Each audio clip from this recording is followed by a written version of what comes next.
On the second day of April in the year 1867, in the town of Waterloo, Wisconsin, a man named Charles B. Knapp was granted United States Patent number 63532. The paperwork calls it an improvement in boring machines. It was a squat iron thing with rotating cutters and a carriage, smelling of hot steel and green maple, sitting in a shop where the sawdust hung in the window light like flour. Knapp was not a famous man. There is no statue of him anywhere in this country. But what he built in that room ended something that had run unbroken for 4,000 years, and it ended it in about 30 years flat. Here is the number that matters. A skilled American cabinet maker, working by hand with a saw and a chisel, could turn out 15 or 20 complete drawers on a very good day. Knapp's machine, on an ordinary day, turned out 200. By 1871, it was running on a production line at the Beale and Hooper Furniture Factory in East Cambridge, Massachusetts, and inside a generation the hand-cut drawer was gone from American factory work. Now, most men would tell you the machine killed the joint, that the router and the jig and the factory took the skill off your great-grandfather's bench, and there is nothing to be done about it. That is not what the record says. The record says the machine got the blame, and something else entirely got the credit. Here is a modern number I want you to sit with. The Consumer Product Safety Commission, in its own rule-making record, estimated that in 2015 alone there were roughly 33,400 emergency room visits in this country from table saws. Of those, about 30,800, better than 9 in 10, came from a person touching the blade, and roughly 1 in 10 of those blade contact injuries ended in an amputation, a finger, a thumb, a hand. And friend, the blade is not what did it, not most of the time. What did it was a board with stress locked up inside it, a board that had never been read. You run a piece of oak through a saw and the wood closes on the blade behind the cut because the tension inside it was never released and never understood, and the saw throws that board back at you faster than you can flinch. The blade was doing exactly what a blade does. The wood is the thing nobody looked at. What that man did to that board 3 weeks before it ever touched a machine is what decided how the afternoon ended. That is the whole subject of this video. What those old men were doing when they turned a board over twice before cutting it has a name. It is called reading a corner. It is the set of decisions your great-grandfather made about where 2 pieces of wood meet, how they hold, and which way they are permitted to move. I am going to walk you through 8 of them, in order, so you can use them in your own shop. 8 pieces. Every one except the last, because there is one number in all of this, one number that sits underneath every joint any man ever cut. It decided whether your grandmother's dresser is still standing in a bedroom somewhere or went to the burn pile in 1974 with its corners sprung open. It is the piece that got stripped out of the teaching first, because it is the only one you cannot sell a jig for, and I am not touching it until we are all the way at the bottom of this count. When we get there, you will understand why every one of the 7 above it was built on you not knowing it. If your power went out for a month tomorrow, could you build a box that would hold together? Not a pretty one, a box, a tool chest, a feed bin, a coffin for a neighbor. Most grown men in this country could not. Their great-grandfathers could have done it before dinner with 3 tools. That is what we are taking back today, not a hobby, neighbor. The ability to make a thing that does not come apart. I am Solomon Mercer, 7th generation on this ridge in the southern Appalachians. My people came up through the gaps in the 1790s and have not left since. My grandfather kept a shop journal from the 1930s until the week he passed. Leather cover gone soft as a glove, pencil all through it, sawdust still packed in the spine. Before he went, he made me promise the methods in it would not die on my watch. This is me keeping that promise, and there is a great deal more in that book than 8 pieces. None of these 8 faded because they stopped working. Every one works right now, this afternoon, exactly as well as it did in 1837. They faded because there was no money in teaching them, and considerable money in selling you the substitute. That is not a conspiracy, friend. That is how markets eat old skills, and if there is a $400 dovetail jig on the shelf in your garage right now, that is not on you. They are very good at selling. Tap subscribe before we get into it. Not for me. We are pulling one buried skill back into daylight at a time here, and you will want the next one. 8 pieces, counting from 8 down to 1. The question was never what we forgot. It is who was still getting paid while we forgot it, and how you take it back this Saturday. Number 8. Read the rings before you cut a single line. Picture your great-grandfather at a pile of sawn boards in a shed with the door open and the light coming in low. He picks a board up. He does not look at the face of it. He turns it on edge and looks at the end, at the little arcs of the growth rings running across that end grain. And from those arcs he knows which way that board will move for the rest of its life. Here is the mechanism. Wood does not shrink and swell evenly. It moves most in the direction that follows the growth rings around the tree, what the science calls tangential. It moves about half that much in the direction that runs from the heart of the tree out toward the bark, what they call radial. That is not folklore. The United States Forest Products Laboratory, in the Wood Handbook, puts it plainly. Tangential shrinkage is about twice as great as radial. Across our domestic species, tangential shrinkage from green to bone dry runs roughly 6 to 12%, averaging around 8. Radial runs roughly 3 to 5, averaging about 4. So a flat sawn board, where the rings run across the face in long flat arcs, cups away from the heart side as it dries and moves a great deal in width. A quarter sawn board, where the rings stand close to vertical through the thickness, moves about half as much. Same tree, same species. Half the movement, because of how the man at the mill turned the log. Your ancestor did not have the Wood Handbook. He had 150 years of watching things fail and a father who slapped his wrist, but the number he arrived at and the number the federal laboratory measured are the same number. Nothing was outlawed here. Lumber simply got sold by the board foot with no attention paid to how the log was broken down. Drying went from a shed and a season into a kiln and a schedule, and the man at the counter stopped being somebody who knew your name. Nobody had to hide anything. The teaching stopped because you cannot charge for it. Do this today. Pick up 10 boards and look only at the end grain of each. Sort them in your head into flat sawn and quarter sawn. Buy nothing. Just train your eye. 10 minutes. Now the next one is the joint that held 10,000 mountain houses together for 200 years without a single nail, and by 1900 almost nobody was cutting it anymore. Number 7. The half-dovetail notch on a log corner. An Appalachian cabin, hewn logs, a corner where the log ends stick out past the wall and the chinking runs white between them. Look close at those log ends. On a great many old mountain houses, the top face of that notch is not cut flat. It is cut on a slope, running downhill toward the outside of the building. That slope is doing 3 jobs at once, and every one is mechanical. First, it sheds water. Rain landing on that corner runs down the slope and off the end of the log to the outside, instead of standing in a flat notch, soaking into end grain and rotting the corner from the inside.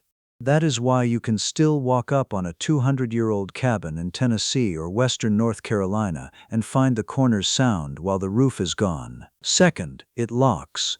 The taper means the joint cannot be pulled apart sideways, and the more the wall settles, the tighter it draws. Third, and this is the part that stays with you, that notch is carrying the building. On dovetailed log construction, the corner notches bear something on the order of 70 to 80% of the weight of the whole structure, which means the joint is under permanent compression. It is being squeezed tight by the house standing on it every hour of every year. A joint that gets tighter the longer it stands is a different animal from a joint that is only as good as the glue you put in it. There were other notches. The V-notch, which came down out of the Pennsylvania German building tradition and moved south into the mountains, cut like a little pointed roof on top of each log. The square notch, the saddle notch, quicker and easier, used everywhere for outbuildings. But it is the dovetail and half-dovetail people mean when they say an Appalachian corner. What ended it was not a law. It was the wire nail and the balloon frame. Once you could buy nails by the keg for pennies and stand up a house in a week, nobody was going to spend 3 days hewing corners with a broadaxe. The skill did not lose an argument, it lost a race on cost. Do this today. Find one old log building near you. A spring house, a corn crib, a cabin at a state park. Stand at the corner, look at the top face of the notch, and tell me whether it is flat or sloped. Once you have seen it, you will never stop seeing it. The next one happens before you cut anything at all. And 9 out of 10 men have been doing it wrong their whole lives because of what they were handed in shop class. Number 6. The knife line. Not the pencil line. Your grandfather did not lay out a joint with a pencil. He laid it out with a marking gauge and a knife. Here is why, and it is pure physics. A pencil line sits on top of the wood. It has width. A sharp pencil lays down a line 8 or 10 thousandths of an inch wide, and you have to decide whether to cut on it, beside it, or through it, and every decision is a guess. A knife line does not sit on the wood, it goes into the wood, it severs the surface fibers along the exact boundary of the cut. That does 2 things. It gives you a physical trench a chisel drops into and registers against, so the chisel finds the line by feel instead of by eye. And because the fibers on the waste side are already severed, the wood cannot tear out past the line when you pare to it. That is the entire difference between a corner with hairline seams and a corner with gaps you fill with glue and sawdust and hope nobody looks at. Nobody banned the marking knife. Shop class went out of most American public schools between about 1971 and 1985 as a budget matter, and what replaced the teaching was a jig you buy.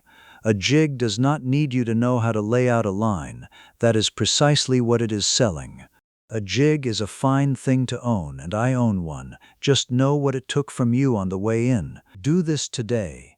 Buy a marking gauge with a cutting wheel and a cheap marking knife, under $30 for both. Lay out one line with a pencil and one with the knife on a scrap, then pare to each with a chisel. You will not go back. Now, before we go further, I want to point at something. Look at what these 3 have in common. Reading the rings, sloping the notch, cutting the line instead of drawing it. Not one costs money, not one requires a machine. Every one is a decision a man makes with his eyes before the tool ever touches the wood. That is the pattern, friend, and it holds all the way down. The methods that survived are the ones somebody could put in a box and put a price on. The ones that lived in a man's judgment went quiet. Number 5 is where the record says the exact opposite of what you have been told. Number 5, the dovetail angle, and the honest truth about it. Walk into any woodworking shop in America, and somebody will tell you the rule. 1 in 6 for softwood, 1 in 8 for hardwood. 1 in 6 works out to about 9.5 degrees of slope. 1 in 8 is about 7 degrees. Router bits get manufactured to those angles. Marking gauges get sold stamped with them. It is repeated everywhere, as gospel, as though a joint cut at the wrong number will simply fall apart. Here is what the testing actually found. Research at the Forest Products Laboratory on dovetail joints cut at angles from 7.5 degrees up to 17.5 found no meaningful difference in strength between them. None. And surviving antique furniture shows dovetail angles running all over the place, from about 7 degrees out past 14. So the rule is not a strength rule. It never was. It is tradition and an eye, but there is a real constraint underneath it, and this is the part worth carrying home. The steeper you cut that angle, the more short grain you leave at the tips of the tails. Short grain is wood fiber running the wrong way across a thin point, and short grain snaps. Cut a very steep dovetail in a brittle hardwood, and the tips will break off in your hand while you are tapping the joint together. Cut it too shallow in a soft, compressible wood like pine, and the wedge can crush its way through the fibers under load instead of locking. That is the actual reasoning, not strength. Short grain and crushing. which is why 1 in 7 is a perfectly sound compromise that a great many working people use for everything, so they only ever have to set one bevel gauge in their life. I ruined a lot of tails learning this. My first through dovetails, I set the bevel steep because steep looked like it gripped harder, and I snapped the tips off 3 tails out of 5 in dry white oak before I understood what I was looking at. My grandfather did not tell me. He let me break them, then set the gauge to about 1 in 7, handed it back, and said nothing at all. Do this today. Set a sliding bevel to 1 in 7, 1 inch across, 7 inches up. Draw the line, set the gauge to it. That is your dovetail angle for the rest of your life unless you decide otherwise. Now, the next one is about which direction a joint is allowed to fail, and it is the reason a drawer front and a drawer back are cut 2 different ways. Number 4. Cut the joint to face the load. Here is a thing about a dovetail that most people never say out loud. It is not strong in every direction. It is enormously strong in one and ordinary in the others. Those tapered tails resist being pulled straight apart along one axis, and that is the whole trick of them. In the other direction, the joint slides together and comes apart as easy as you please, which means a man cutting a drawer has to think about where the pull is coming from. At the front of a drawer, you grab the knob and you pull. That force is trying to peel the front off the sides, so the tails go on the sides, and the pins go into the front, and the taper stands directly against the pull. And because you do not want to look at end grain on the face of a nice piece of furniture, you cut it half blind, so the joint stops short of the outside face and never shows. At the back, the load is different. The back is getting shoved by whatever slides around inside every time you close it. Different direction, different job, and that is why the back of a drawer is very often cut through, or in cheaper work simply nailed or doweled. Same drawer, 2 different joints, chosen on purpose.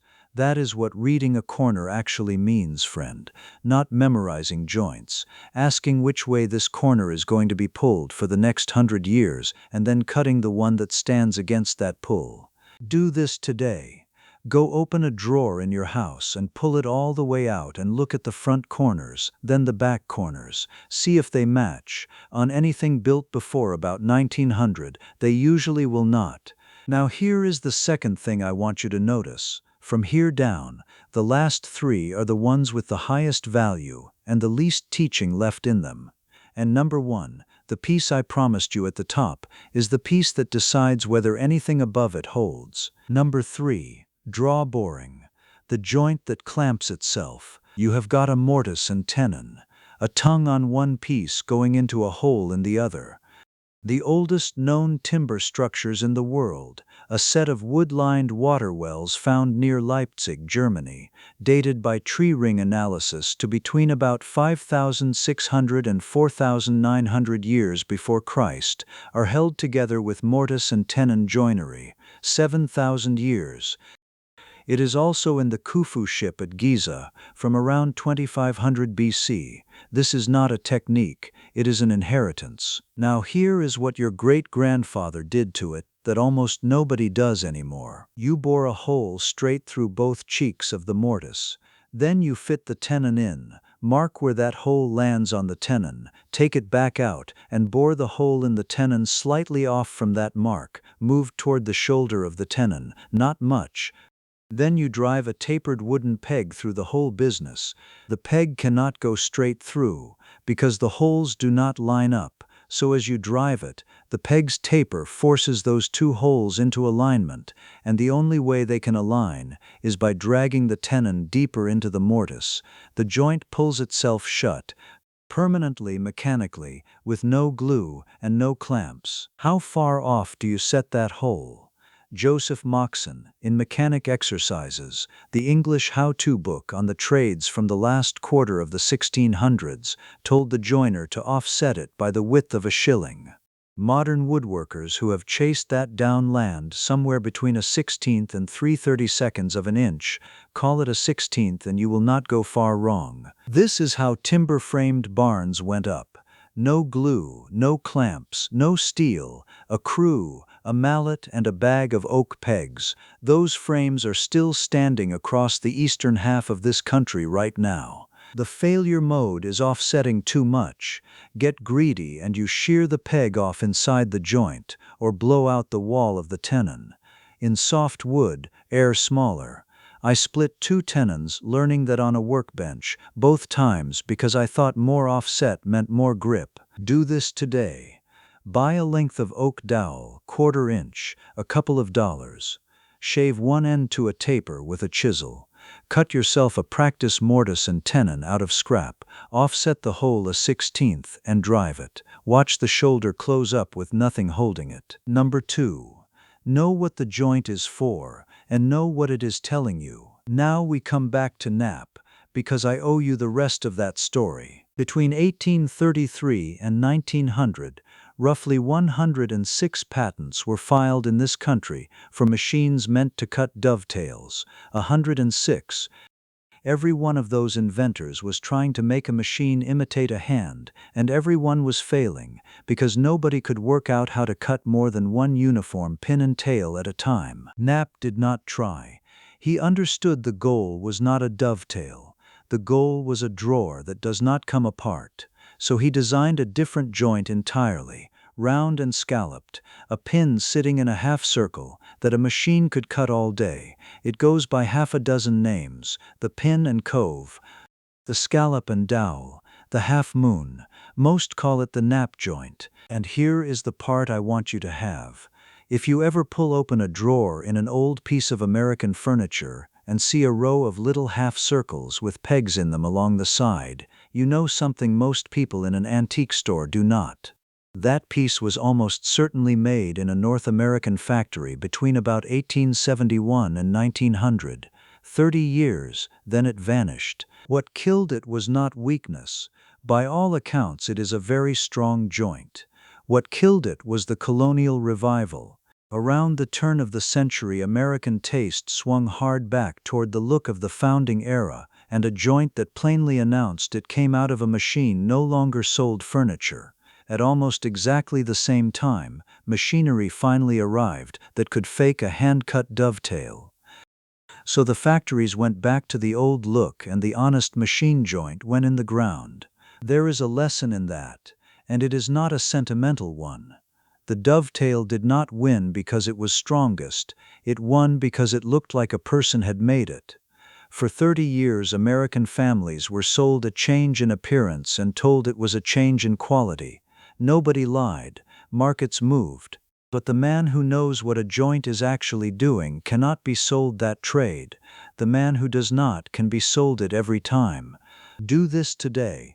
Next time you are near an antique store or a family piece, pull one drawer and look at the sides: dovetails, Knapp joint, or dowels. You can read the decade off the corner. Now, I told you at the very start there was one piece I was holding back. Everything you have heard so far, a patient man could work out on his own in a few seasons of ruining boards. What comes next is the one that everything else stands on, and it is the reason your grandmother's furniture is still whole and the piece you bought in 2019 has a split down the top. Number 1. The number. Wood moves. Every board in your house is breathing right now. It takes on water out of the air in a wet season and gives it back in a dry one, and as it does, it changes size. Forever, it never stops. Here is the whole video in one sentence, friend. Wood moves across the grain, and it does not move along the grain. Across the grain, in width, a board moves a great deal. Along its length, the movement is on the order of 0.1%, effectively nothing. A board 12 inches wide might swell and shrink 1/4 inch through the year.